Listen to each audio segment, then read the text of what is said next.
Price Lord. மத்தேயு 8ஆம் அதிகாரம் 10ஆம் வசனத்தை கூட வாசிக்கலாம். இயேசு அதை கேட்டு ஆச்சரியப்பட்டு தமக்கு பின் சென்றவர்களை நோக்கி, இஸ்ரவேலுக்குள்ளும் நான் இப்படிப்பட்ட விசுவாசத்தை காணவில்லை என்று மெய்யாகவே உங்களுக்கு சொல்லுகிறேன்.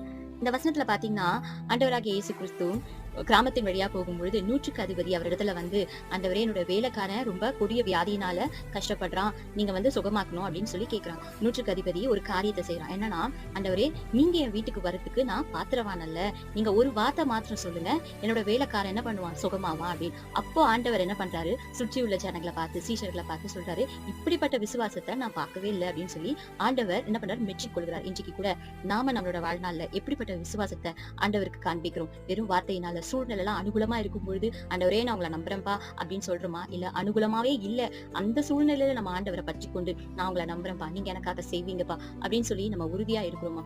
கர்த்தர் தாமே இந்த வார்த்தைகளே ஆசீர்வதிப்பாராக. ஆமென்.